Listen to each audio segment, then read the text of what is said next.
Hello and welcome to The Telescope. Every week we'll bring you a fresh insight from the biggest car market in the world. Today's video might be a bit uncomfortable for the North American viewers because the car you see behind me is a Buick, a pure American brand. It is a very solid EV with Model Y equivalent range, sophisticated interior, very mature dynamics, acceptable digital and assisted driving ability for $31,000 that you cannot buy. It is only available in China. Joe Biden rolled out a quite controversial Inflation Reduction Act. If you really want to reduce inflation, this Buick E5 for most people is going to be a better buy than the Tesla Model Y. The Model Y, even after the $7,500 federal tax credit, is about $40,000. This E5 is $31,000, and it's not even the base spec. But my American viewers, you cannot buy this. It is $31,000 because it is built in China. If it's built in the United States, it will be substantially more expensive. But that's the point of the telescope, to tell you about these unique cars here in China. And this Buick E5, if it's available elsewhere, will definitely sell like hotcakes. The easiest way to understand this car for American viewers is it's a cut-price Cadillac Lyriq. It is based on the same Ultium platform as the Lyriq, has the same 33-inch massive display. For European viewers, it is a bigger Volkswagen ID.4 with a more luxurious interior and bigger screens. Exterior design is safe, if a bit uninspiring, but it's definitely not ugly. Proportion is quite alright.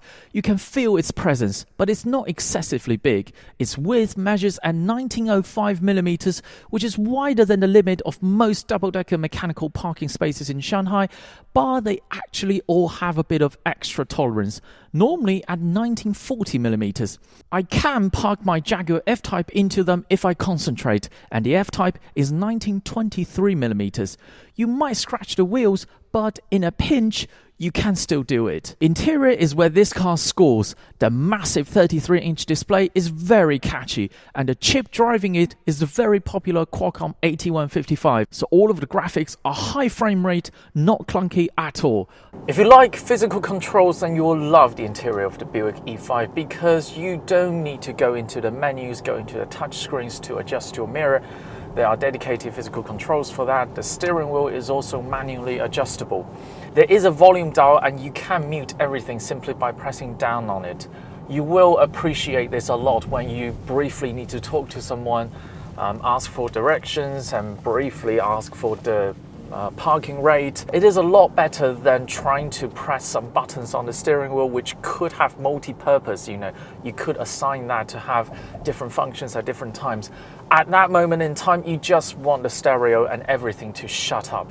And it's definitely nice to have a dedicated physical controls for that. There are also pedals behind the steering wheel, but they are for different purposes. The one on the left is for you to instantly engage one pedal driving. And since we're on this, General Motors or Buick engineers definitely have driven electric vehicles for a long time and they know what EV owners want.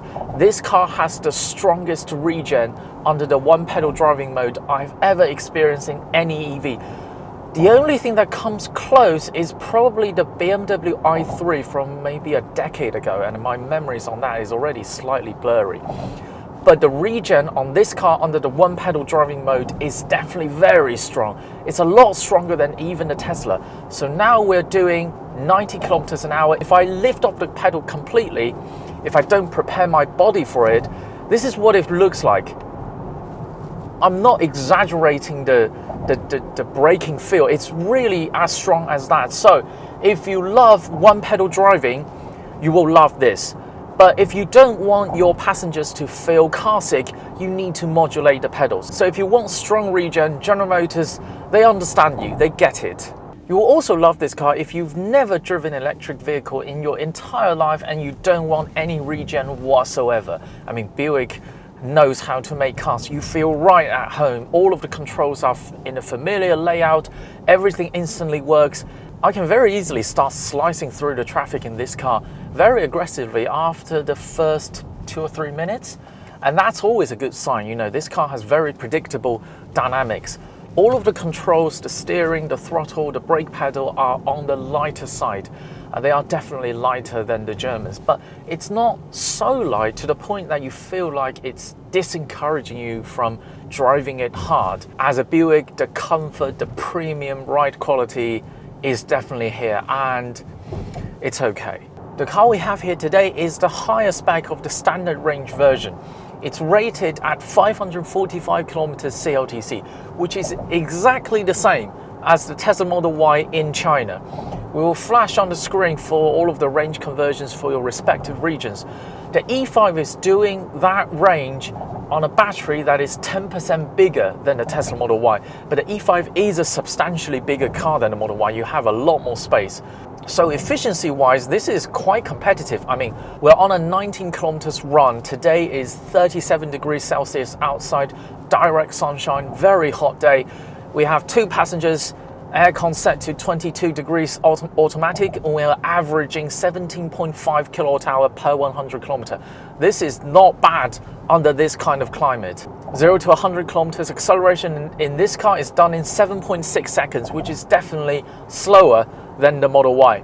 But it's not pedestrian, it's fast enough, and the Model Y definitely doesn't have an interior to match this. Space in the back is very generous. The seat back is not adjustable, but that seat back angle is very well judged, so it's easily comfortable enough for long distance. The boot is 500 litre plus, a lot of space. Overall, the Buick E5 is a very polished, family-friendly premium EV. It currently retails about 20% cheaper than a Tesla Model Y, and I don't think it's 20% less competent. Actually, I think for most people this is the better buy.